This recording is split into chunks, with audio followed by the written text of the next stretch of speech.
Boa noite, pessoal. Tudo bem com vocês? Boa noite, é uma alegria ter a companhia de todos vocês aí junto, participarmos, né? Que o Senhor continue falando conosco esta noite, como tem falado sempre, né?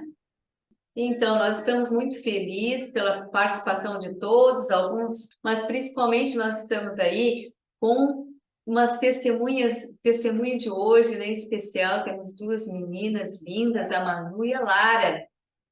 Por favor, pode abrir a câmera de vocês. Elas são filhas da moderadora Kelly, da Sala 57, estiveram ali apresentando um lindo testemunho e aceitaram o desafio de nos abençoar hoje aqui. Boa noite, querida. Boa noite. Obrigada por ter aceitado o nosso convite, viu? Nada. Quando Deus manda o convite, a gente tem que aceitar, né? É, e todos assim sigam o exemplo, né? Quando Sim. Deus convida, a gente não rejeitar. Mas você conheceu, já nasceu de berço, como a gente diz assim, conheceu Jesus desde bebê, né? Sim, E, sim, desde pequena. e teve um momento na sua vida que você acabou se afastando um pouquinho, né? Você contou ali na sala, eu lembro, né? Dos caminhos do Senhor. Foi assim que fez com que você se afastasse.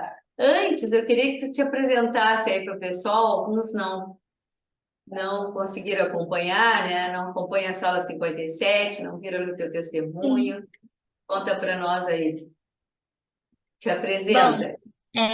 meu nome é Emanuele, mas podem me chamar de Manu. Tenho 14 anos, sou de Teresina, Piauí. E, sim, eu tive um momento bem conturbado, né? Um pouco assim movimentado. Não foi um tempo legal para mim, né? 14 anos, como assim? Tão mocinha. Eu sou adventista de berço, né? Conheço a Jesus, sempre ia à igreja, só que para mim era assim, tanto faz, né? Eu conhecia, tava ali, mas não entendia o porquê. E 2020, que foi o tempo da pandemia, né? Pensamentos vieram à tona, passei por tribulações, que com Jesus a gente, querendo ou não, a gente passa por desafios, né? Mas a gente tem que ter a fé de que Ele vai nos ajudar. É difícil, bem difícil, mas a gente tem que ter a esperança de que tudo dá certo. Bom, 2021 foi o ano que eu me batizei, então 2021 para mim foi um ano muito incrível, porque eu estava bem focada.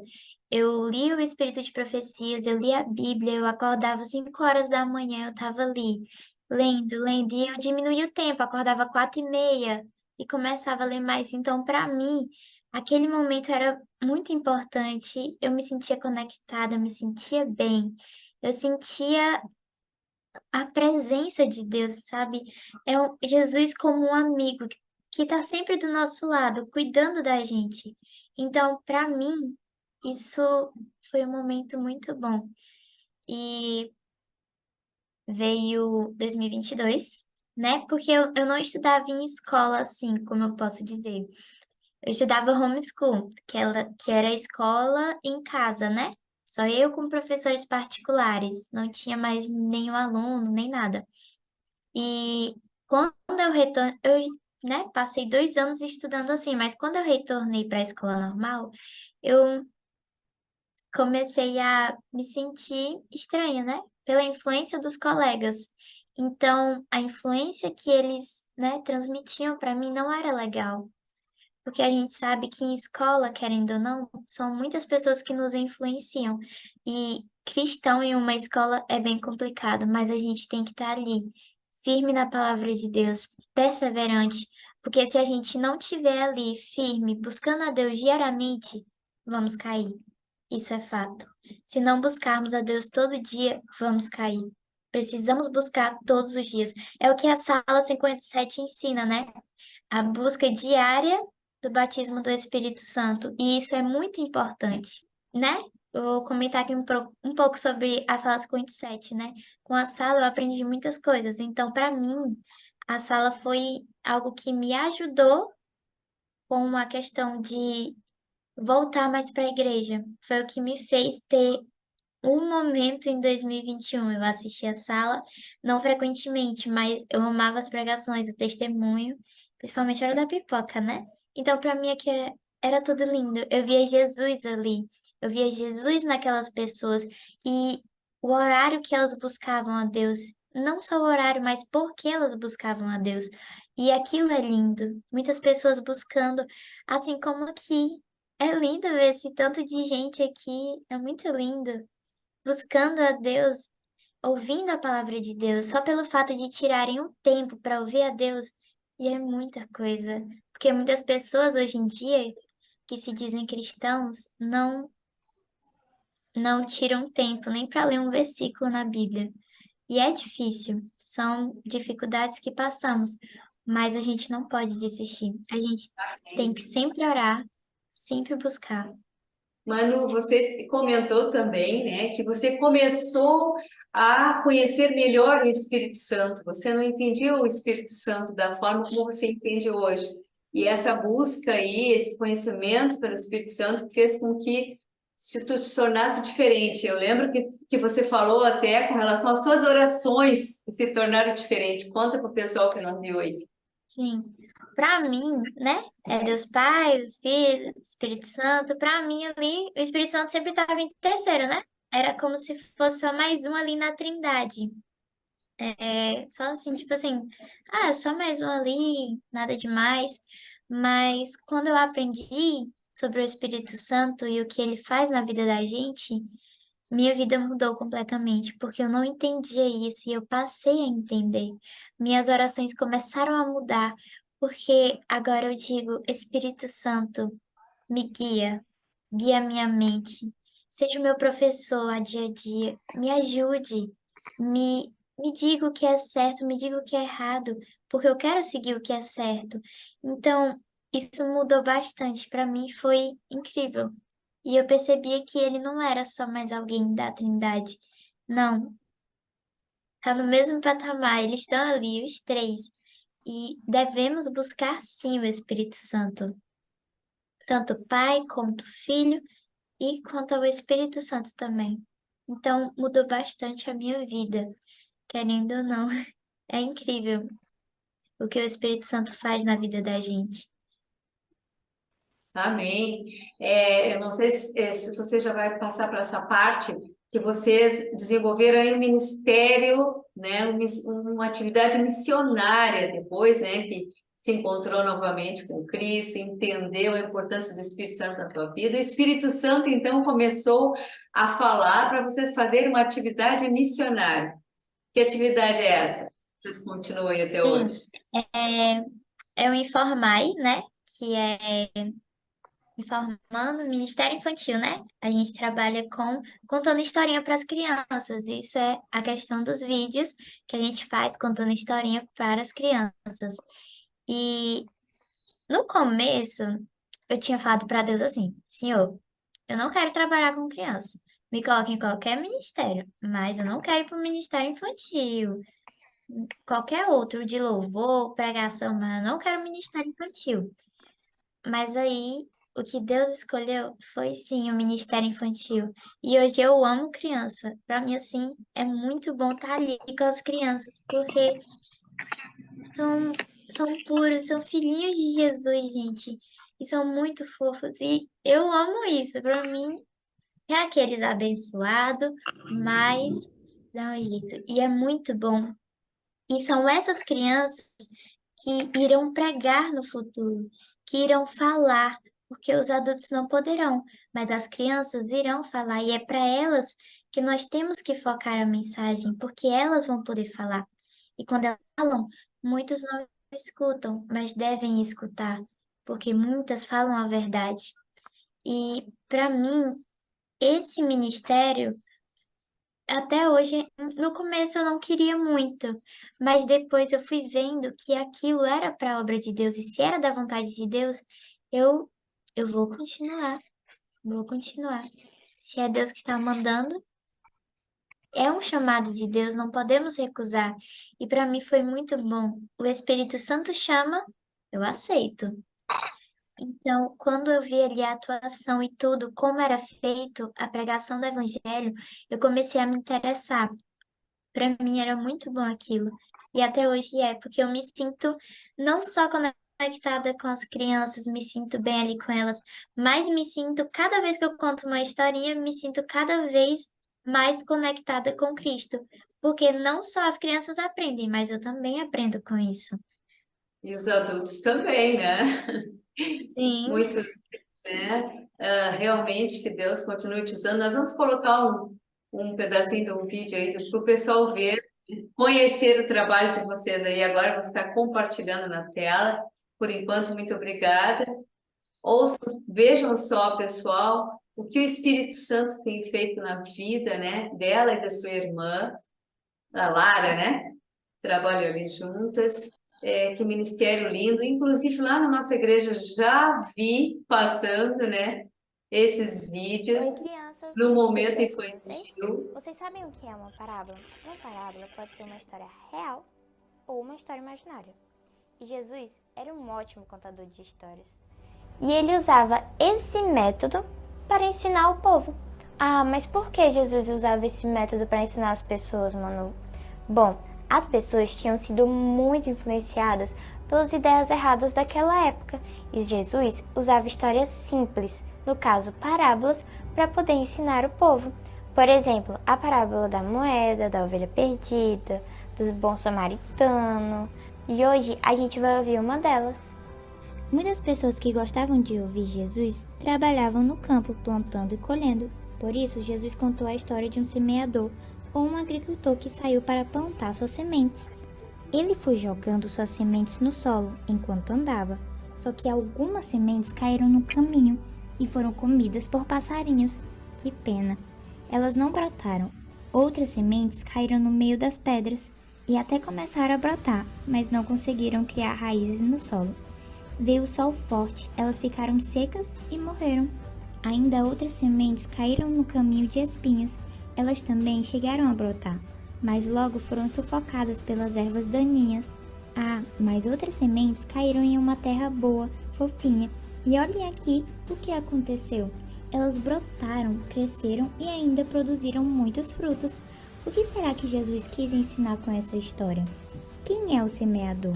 Jesus. E o que é a semente? É a mensagem da salvação. E o solo em que cada semente caiu representa a reação das pessoas que ouvem a mensagem. O inimigo vai fazer de tudo para que não prestemos atenção às palavras da Bíblia. Ele vai tentar impedir que as sementes criem raízes e brotem. Mas Jesus diz que aqueles que ouvem e praticam são como o bom solo, onde as sementes puderam brotar e ainda produzir frutos. Viram só que história interessante? Pois é. Agora imagina ouvir essa história da boca do próprio Jesus. Seria incrível, não é verdade? Mas para que nós estejamos lá, precisamos deixar que a semente que está em nosso coração brote e crie frutos. Nós não devemos deixar a mensagem de salvação só para nós, guardada aqui, no coração.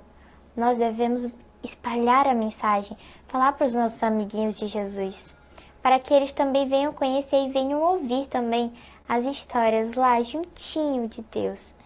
Bom, vamos orar para que isso aconteça e que nós preguemos o Evangelho. Vamos fechar os olhinhos? Oremos. Papai do céu, obrigado pela historinha de hoje, pelo que aprendemos. Que venhamos deixar que a semente que está plantada em nosso coração venha crescer e dar muitos frutos. Te pedimos também que nós venhamos pregar a mensagem de salvação, a tua mensagem para as outras pessoas, para que elas venham aprender mais sobre ti. Vem estar conosco em nome de Jesus. Amém. Tchau, crianças. Até a próxima. Amém, amém. Louvado seja o nome do Senhor, Manu. Que Deus continue abençoando o ministério de vocês. E para nós, pessoal, que nós possamos seguir esse exemplo, né? Quando o Espírito nos pedir, mesmo que a gente ache que não seja, né, aquilo que a gente mais gosta, ele, quando ele pede, ele capacita. Aí a Manu para dizer isso, né? Deus seja louvado. Elas têm um canal ali, pessoal, no YouTube, onde encontra várias dessas histórias ali, infantil, vários vídeos, né, que elas produzem, elas mesmas ali, com um auxílio, pequeno auxílio ali da mãe, né, mas praticamente é tudo elas que fazem. Nós só vimos um resuminho aí, mas quem quiser, procure lá no YouTube, na sala 57, ali tá todos os detalhes lindos, maravilhosos da história, né? Da vida dessas meninas, que, claro, tem a influência da mãe, né? Parabéns, viu? Que Deus continue te usando, querida, muito Obrigada. viu? Amém. Tudo para honra e glória de Deus. Amém, amém. Louvado seja o nome dele, né? Muito, muito bom, muito inspirador, né? Que nós possamos seguir o exemplo, buscar no Espírito Santo que ele vai mostrar, né? Qual é o nosso ministério, o que que ele espera de nós aqui nesse mundo. Nós temos uma convidada muito especial, né? Psicóloga Helena. Boa noite, querida. Seja bem-vinda. Boa noite, é um prazer estar com vocês. Muito obrigado por ter aceitado o nosso convite, né, querida? Estamos muito Verdade. felizes, né? Muito agradecida que Deus, nesse momento, vai te usar, com certeza, né? Para falar Amém. nos nossos corações. Helena, te apresenta para nós aí. Eu sou psicóloga, né, aqui em Porto Alegre. Frequento a igreja da Vila Jardim, onde sou anciã, e trabalhei praticamente a vida inteira com os juvenis e com a escola sabatina. Durante muitos anos fui secretária da igreja também, e já sou psicóloga, não sei exato, mas por volta de 25 anos, mais ou menos. Amém. Que bom. Então, que Deus te abençoe e te use mais uma vez aí. Fica à vontade, estás em casa, viu? Ok. Foi me pedido que falasse um pouquinho sobre ansiedade e depressão. Infelizmente, são problemas que estão afetando aí a grande maioria das pessoas. Quando eu fui estudar psicologia, o meu pastor veio falar comigo para que eu não estudasse psicologia. Naquela época, a psicologia era envolta, né, de muitas dúvidas, de muitos questionamentos e preocupações, principalmente com relação à parapsicologia, ao espiritismo. E fui, eu acho que a primeira psicóloga a atuar ali na clínica adventista, mas eu senti assim que as pessoas sempre tiveram muito preconceito com doenças emocionais. As pessoas não têm preconceito se alguém tem problema cardíaco, pressão alta, ou mesmo com câncer. Ninguém diz para uma pessoa que ela não é cristã porque ela tem câncer ou porque ela tem um problema de coração. Mas quando uma pessoa tem depressão, elas dizem, tu tem que orar mais, tu tem que ler a Bíblia, tu deve estar afastada de Deus, alguma coisa está ocorrendo para que tu esteja depressivo. O que nós temos que entender? Eu divido o ser humano em 5 dimensões.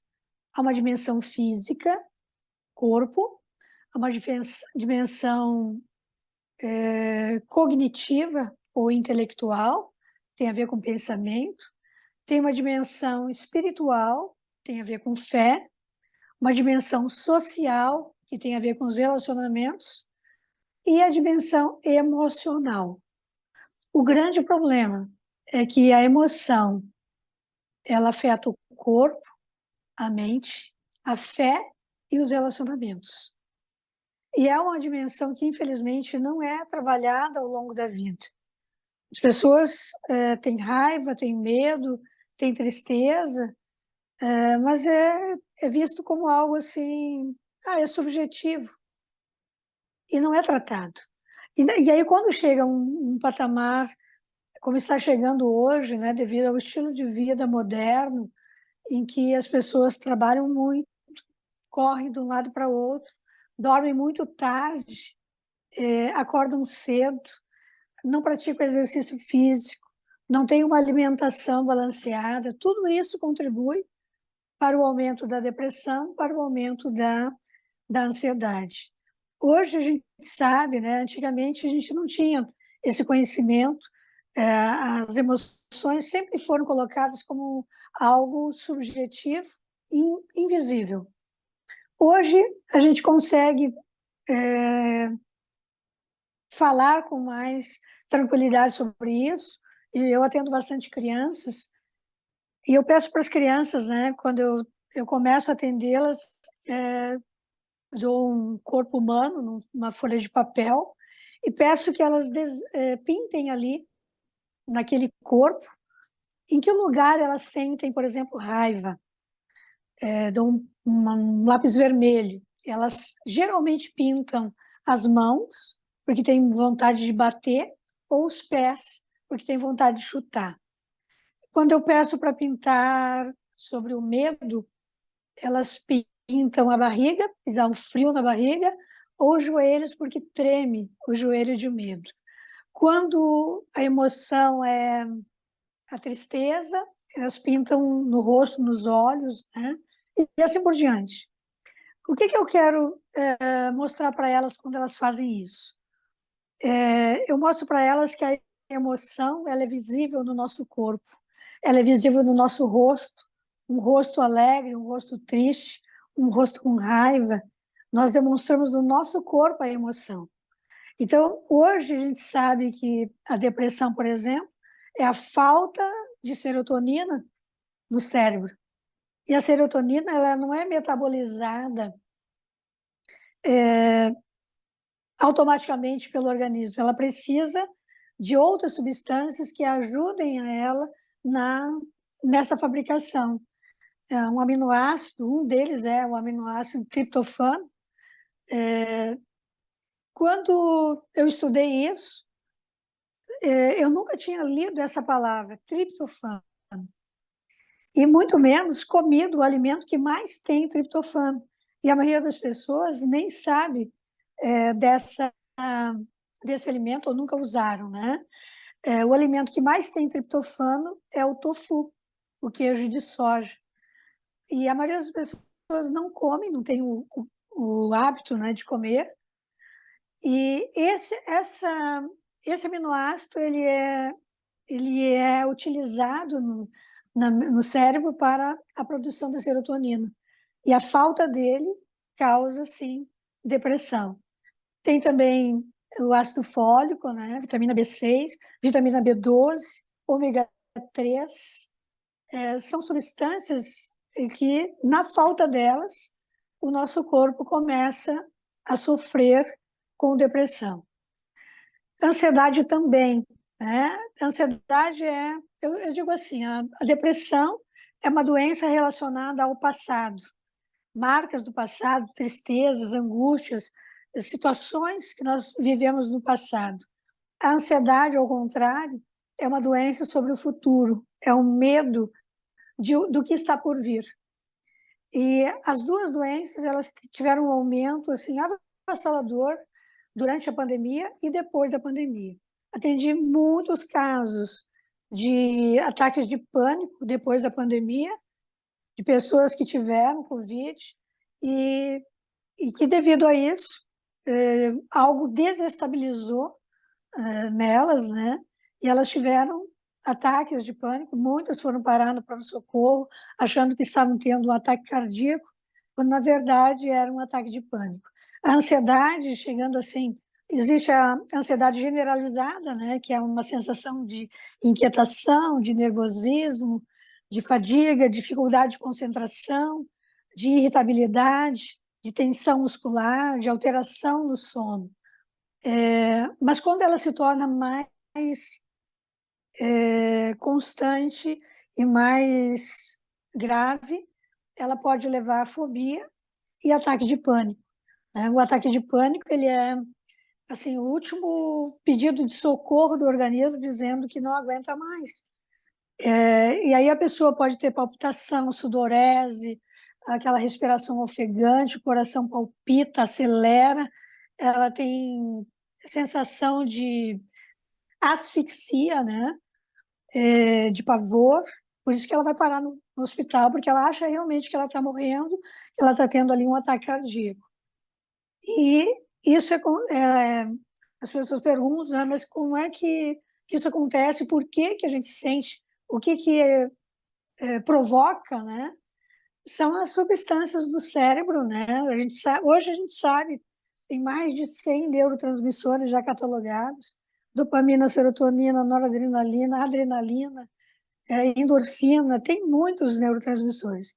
E a adrenalina, geralmente, ela é uma grande vilã, porque ela faz com que o organismo, né, reaja numa luta, né, para lutar ou fugir. Ela também acaba fazendo com que sejam liberadas outras substâncias,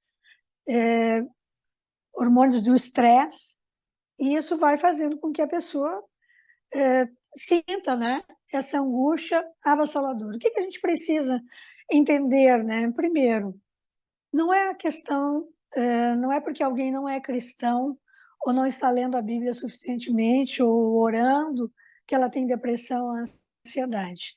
Infelizmente, nós vivemos num mundo em que, apesar da pessoa ser muito cuidadosa com a alimentação, ela ainda pode ter câncer.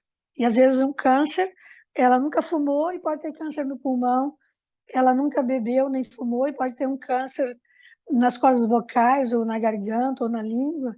Por quê? Porque nós vivemos num mundo poluído, num mundo em que, infelizmente, a gente não sabe hoje o que a gente está comendo. Porque ali naqueles alimentos pode ter hormônio, pode ter os alimentos hoje transgênicos, né? A gente sabe que a lagarta não come a soja transgênica, mas nós comemos. E assim por diante, tem tantos e tantos alimentos, os venenos que são usados, né, nas plantações. Às vezes a gente acha que está comendo alface, pimentão ou berinjela e está livre. Infelizmente ali pode ter, não é? Infelizmente algum veneno e a gente não está livre. Então, por mais que nós cuidemos, por nós estarmos vivendo nesse mundo, nós somos suscetíveis a doenças físicas, mentais e emocionais. Qual é a nossa única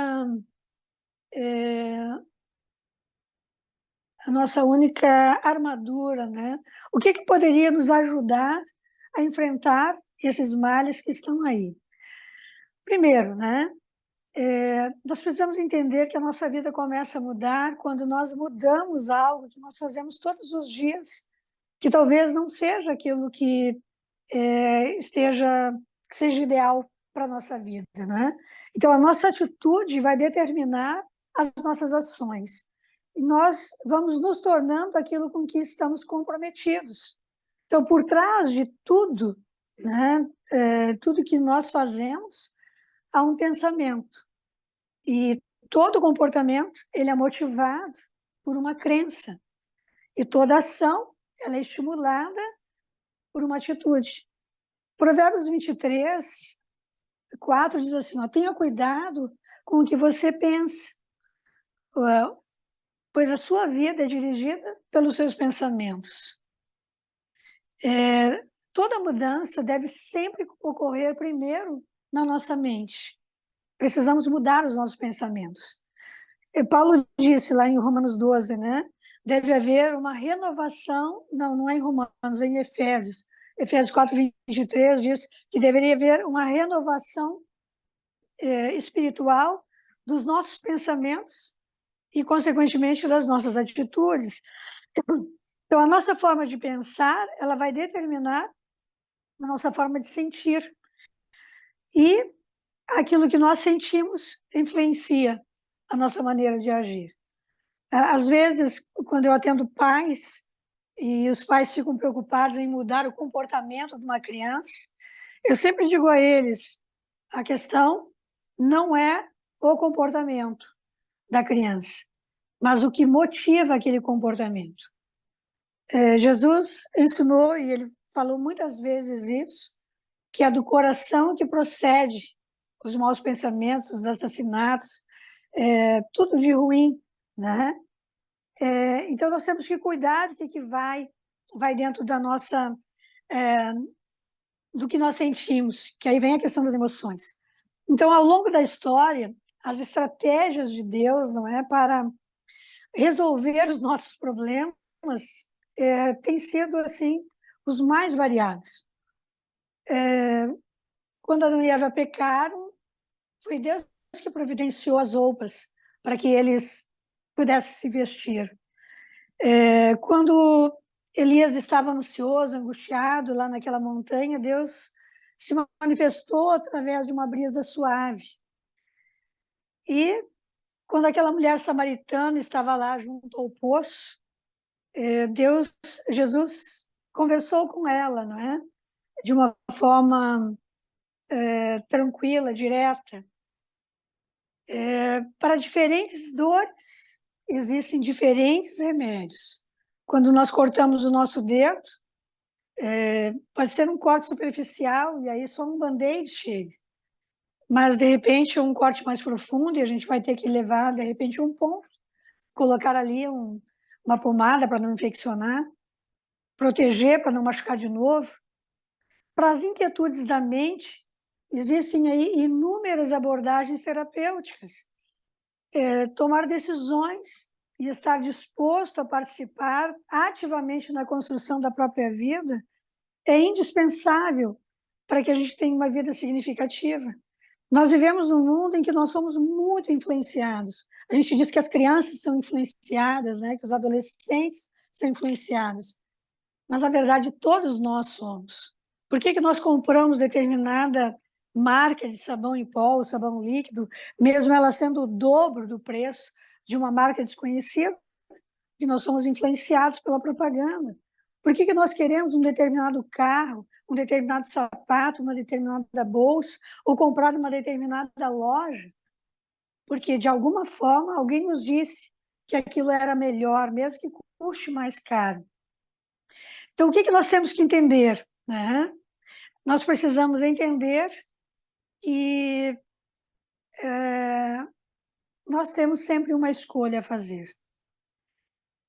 Quais pensamentos, quais comportamentos e escolhas eu posso mudar para obter um resultado diferente? Talvez o ponto principal na questão da depressão é a questão da vítima. A pessoa depressiva, ela se sente uma vítima, uma coitada, alguém que foi magoada sucessivamente ao longo da vida, sofreu abuso físico, emocional ou sexual, foi tratada de forma injusta, teve uma mãe não amorosa, um pai violento, enfim, a tendência é que a gente pense, sou uma vítima. Quando nós pensamos, não somos vítimas, todos nós sofremos de alguma forma. Nós criamos as situações em que nós estamos envolvidos. Nós criamos as emoções que decorrem dessa situação. Não tivemos escolha lá no passado, mas não precisamos recriar essas situações atualmente. Podemos pedir que Deus, primeiro, venha com o bálsamo de Gileade, né, e sare a ferida. Nós precisamos tomar a atitude de perdoar aquelas pessoas que nos magoaram, porque sem perdão nós não conseguimos sarar, né, da nossa doença. Então, a nossa participação na construção da nossa própria história não diminui, muito menos anula a necessidade que temos da atuação divina em cada detalhe da nossa vida. Deus é o regente supremo, aquele que sabe o fim desde o princípio e aquele que, acima de tudo, ele é capaz de realizar todas as coisas em nosso favor. Não somente nós temos que entender, né, que a nossa vida não é nada sem Deus. Talvez vocês lembrem, né, de pessoas famosas. Me veio à mente agora o Steve Jobs, um homem riquíssimo, bilionário, mas ele não teve, com toda a inteligência dele, a capacidade que ele tinha de criar, ele não foi capaz de criar um dispositivo, algo que curasse o câncer dele. Então, Deus tem que reinar supremo no nosso ser. Nós não somos nada sem ele. O sofrimento psíquico, ele não é vergonhoso. E como livrar-se da sensação de angústia, de apreensão, nós precisamos decidir viver livre de ansiedade e conseguir libertar-nos. Mas como fazer isso? Nós temos que tomar a decisão e podemos continuar pensando e continuando sendo uma vítima e trazendo sempre à memória o sofrimento pelo qual nos passamos, ou não. Nós podemos virar a página, enterrar o passado lá no passado e viver cada dia. Jesus disse isso lá no Sermão do Monte, que basta cada dia o seu próprio mal. Nós não deveríamos trazer para o dia, né? A Eleanor Roosevelt, ela diz que o presente é a única coisa que nós temos, e por isso que ele se chama presente, porque ele é uma dádiva. O passado, nós não conseguimos mudar uma vírgula. O futuro, ele não existe. Nós nem sabemos se vamos estar lá. Nós só temos o hoje. E às vezes o hoje que nós temos, nós vivemos aí angustiados, tristes, preocupados, com coisas que nós não podemos mudar mais, porque nós não conseguimos mudar o passado. Não temos o poder de mudar o futuro, só temos o poder do hoje. Então, hoje nós temos que escolher, tomar a decisão, e tomar essa decisão, ela é imprescindível. Por quê? A decisão é o primeiro importante passo, e passos seguintes serão necessários para restabelecer a cura emocional. Às vezes, é necessário tomar uma medicação, sim. Às vezes é necessário mudar o estilo de vida. Às vezes é necessário consultar um psicólogo ou um psiquiatra. Mas, acima de tudo, nós precisamos aprender a lidar com as nossas emoções. Reconhecer essas emoções e entender que nós somos responsáveis por elas, ninguém mais. A vida que nós estamos administrando é a nossa própria vida. A vida emocional, social, espiritual, a vida física, nós é que administramos a cada dia. Tudo isso é nosso. Então, administrar a nossa vida com objetivo, com conhecimento, fazendo escolhas que criam, não é, um estado emocional assim, de uma forma estudada, objetiva, tendo metas, querendo chegar num determinado lugar. Se nós continuamos fazendo aquilo que nós sempre fizemos, nós vamos continuar aquilo que nós sempre aquilo que nós sempre tivemos. Se nós fizermos diferente, alguma coisa vai ocorrer diferente. Mas aí, a escolha é nossa. Nós é que escolhemos se queremos mudar ou não. Eu quero finalizar com uma citação da Ellen White, no Ciência do Bom Viver. Ela diz assim, não há limite à utilidade de uma pessoa que, pondo de parte o próprio eu, oferece margem à operação do Espírito Santo em seu coração e vive uma vida inteiramente consagrada a Deus. Nós não conseguimos fazer nada, nem um regime alimentar, sem a presença ou o toque do Espírito Santo. Nós não vamos conseguir mudar a nossa vida. Foram anos e anos de pensamentos negativos para tornar-nos uma pessoa pessimista e negativa. A descoberta, né, da inteligência emocional é muito recente na história humana. A primeira vez que esse termo foi usado foi em 1990. Em 1996, foi o livro, né, de inteligência emocional, foi o livro mais vendido no mundo inteiro, se tornou um best-seller. E só ali as pessoas começaram a entender que inteligência emocional é a forma que nós temos de educar as nossas emoções para que a nossa vida física, cognitiva, espiritual e de relacionamento realmente tenha sucesso.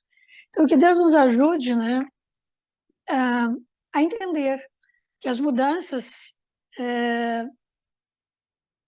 são feitas por nós mesmos. Ninguém mais pode fazer isso por nós. Nós tomamos as decisões. Nós decidimos se queremos viver no passado, se vamos querer ficar preocupados com o futuro, ou se vamos aproveitar a dádiva que é hoje e ser uma bênção hoje, amar aqueles que estão ao nosso redor hoje, fazer a obra de Deus hoje, pregar o evangelho para quem está necessitando hoje. É só o que nós temos. Então, que Deus nos abençoe nessa decisão. Amém. Louvado seja Deus. Amém. Deus seja louvado. Pena que nós não temos tempo, né, para poder tirar algumas dúvidas, quem sabe aí. Mas eu só tenho a agradecer, Helena, foi uma bênção, aprendi muita coisa. Eu sempre ouvi falar que é através do estilo de vida, né, que a gente pode mudar aí, controlar, né, esses problemas emocionais e medicação. Mas aprendi bastante sobre nutrição hoje também, né? Alguns hormônios aí, né, que é importante. E seria interessante, então, a gente fazer uns exames para ver como é que tá esses aminoácidos, esses hormônios que a gente precisa, Helena. Seria importante porque hoje em dia isso é muito recente, né? Esses estudos antigamente nós não tínhamos isso, mas hoje já existem exames que começam ali a mapear, não é, como é que está o nosso organismo. Depois das cirurgias bariátricas, por exemplo, as pessoas são obrigadas a fazer exames, né, para detectar o que está faltando. Então, eu nem toquei no assunto, mas existe, né? Tem um livro maravilhoso chamado Como Sair da Depressão, é um livro da casa, do Neil Nedley, e ele traz ali, ele é o livro mais completo que tem sobre depressão, sobre ansiedade. Ele não é psiquiatra, não é psicólogo, ele é um médico de medicina interna, mas ele é, assim, espetacular no que ele coloca. E ele coloca ali de algo que às vezes a gente não presta atenção, né? O quanto o nosso organismo está envenenado. Ele coloca ali uma lista de produtos, né? Chumbo, mercúrio, tem uma lista ali que a gente nem percebe que vive num ambiente que às vezes tem pó, tem amianto, tem chumbo, e ele vai... Já existe uma máquina, né? Eu já usei em São Paulo, em que a gente coloca ali os pés dentro de uma água límpida, clarinha, é ligado ali a um computador, e quando começa a funcionar, no final ali do tratamento, aquela água está praticamente preta. E a gente vai ler ali acúmulo de substâncias que a gente vai tendo no dia a dia e que a gente nem se dá conta. Então, não é à toa que nós estamos adoecendo, né? Tem muita coisa que a gente nem sabe. Verdade, verdade. Muito obrigada. Vamos ter que marcar uma outra palestra com ela, né? Para tirar algumas curiosidades, algumas dúvidas. Fomos muito abençoados, querida, com a tua palestra. Que Deus Que continue. Deus seja louvado.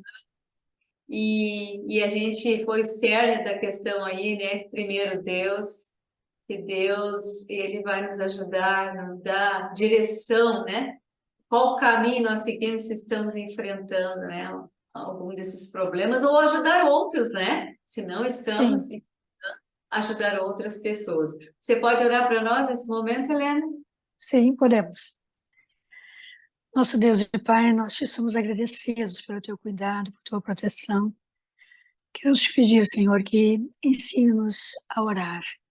Não sabemos orar como devemos. Muitas vezes chegamos diante de ti com um rol de pedidos e, na verdade, o que tu mais queres quando nós te buscamos é que nós entremos em comunhão contigo, que nós permitamos que a nossa mente seja inundada pela mensagem que vem do alto através do teu Espírito, que a tua palavra ache guarida na nossa mente, no nosso coração, e que nós permitamos que tu nos uses como instrumentos teus. Queremos, Senhor, te pedir que tu nos guie, que nos direcione, que tu nos unjas de tal maneira que sejamos luzes nesse mundo de trevas, que possamos a cada dia te buscar, a cada dia priorizar o nosso relacionamento contigo e principalmente que possamos todos nos preparar e preparar aqueles que nós amamos e aqueles que estão ao nosso redor para um encontro contigo. Nos entregamos nas tuas mãos, no nome santo de Jesus. Amém, Senhor.